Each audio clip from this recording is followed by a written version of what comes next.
तैयार बैठी रहती हैं। ये मातृत्व गुण है।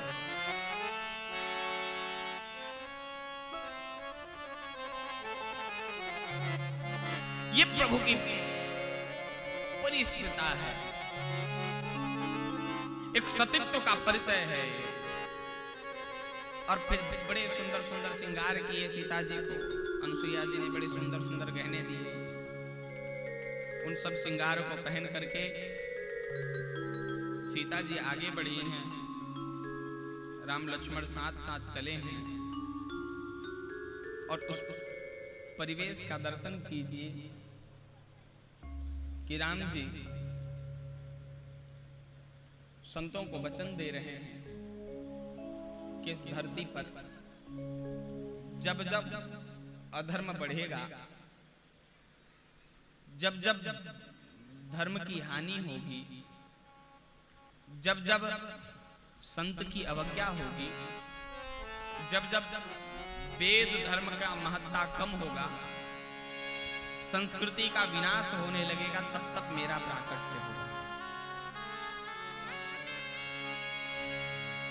भगवान महर्षियों को वचन देकर के आगे बढ़ते हैं। जब जब हो ये धर्म की हानि, जब जब हो ये धर्म की हानि, बड़े ही असुर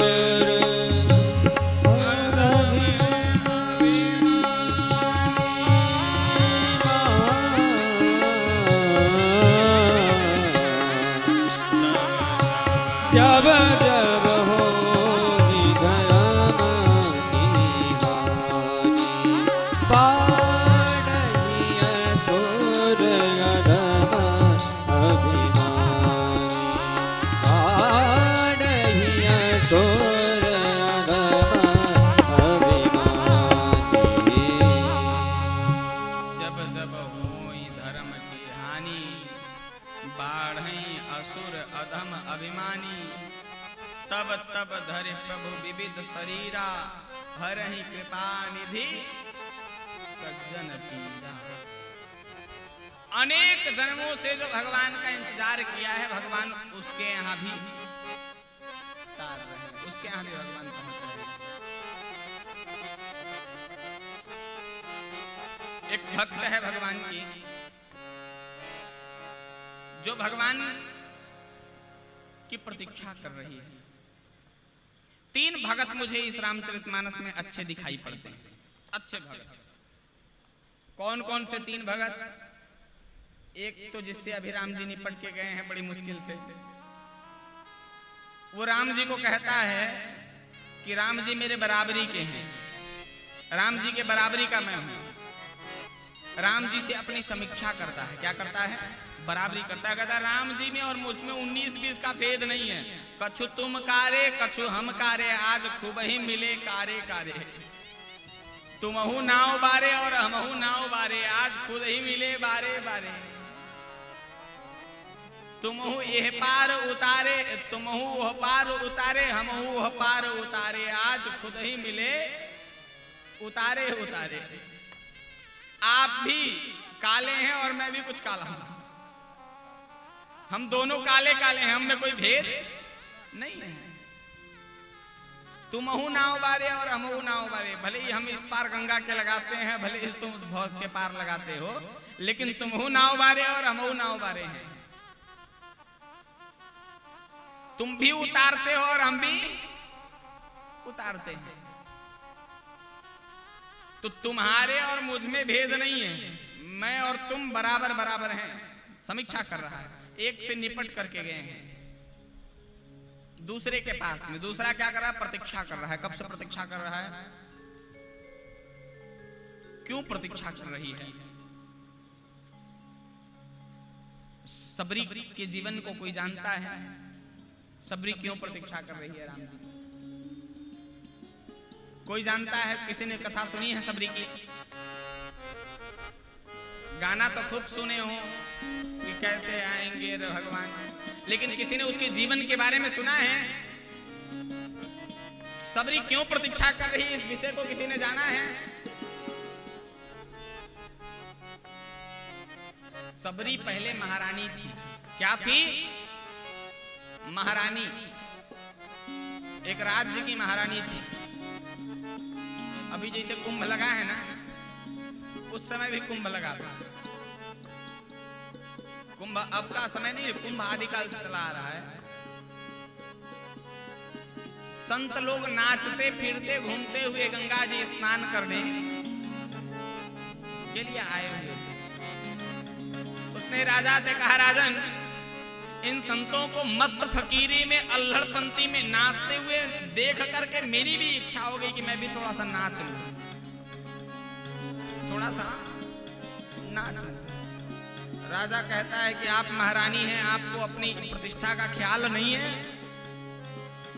आप इन जटाजूटधारी महात्माओं के बीच में नृत्य करेंगे? लज्जा नहीं आती आपको ऐसी बात करते हुए? उसने कहा, तब तुम्हारा जीवन तुम्हारे हवाले। गंगा जी में गई, गर्दन भर पानी में डूब करके हाथ में जल लेकर के संकल्प करती है, हे गंगा मां, जिस जीवन में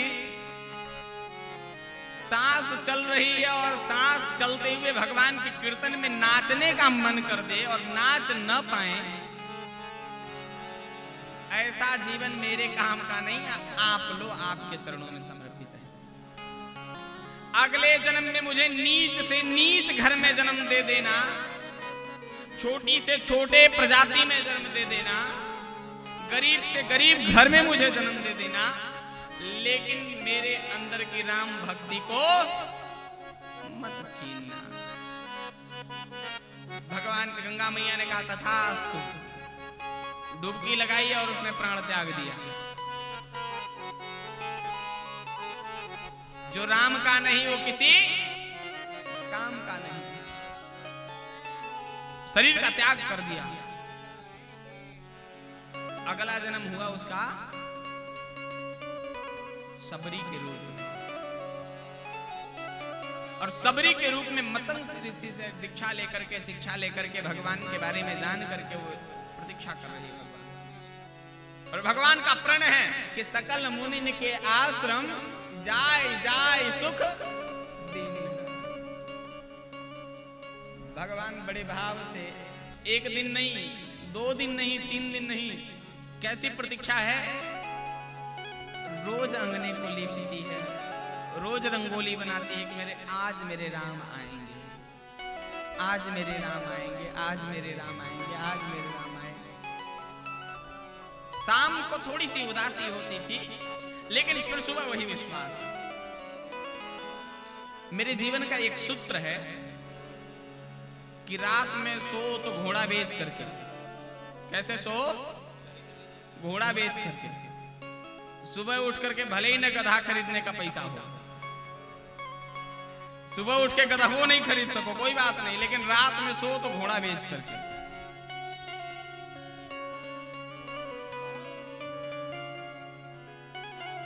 इतने बेख्याली में रात में सो कि सुबह ताजगी के साथ में उठ सको। कल जो दुख आपको घेरा था वो दुख आज आपके जीवन में प्रवेश न करे। सूर्य की नई किरण के साथ में, नए उत्साह के साथ में जियो। इस मानव के हाथ में पूरी सृष्टि का आविष्कार है।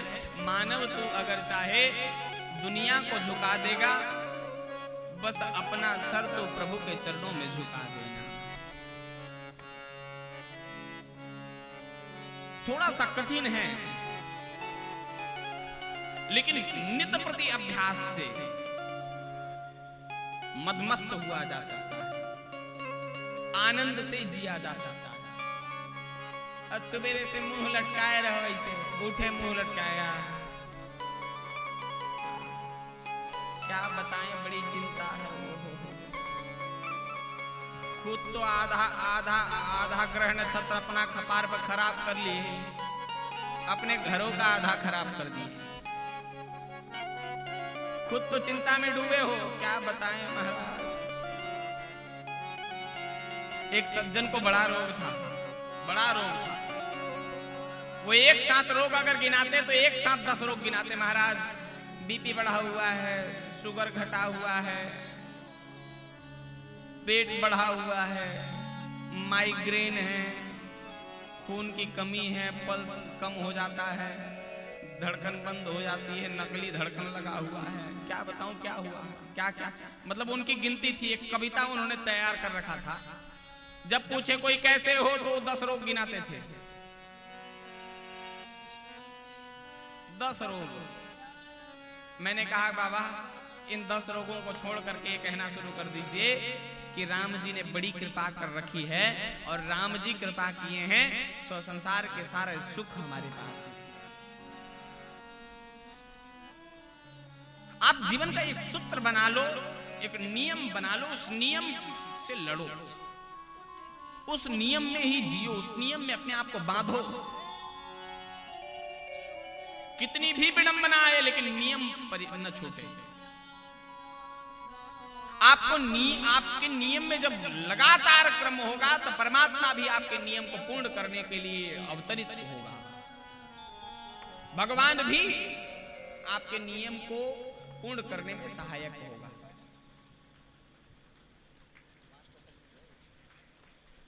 सेवरी ने दिन रात अपने नियम को बना करके रखा। रोज बैर चक करके रखती, अमरूद चक करके रखती और फल चक करके रखती,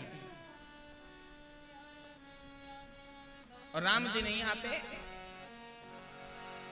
तो उसी फल को प्रसाद स्वरूप पाती।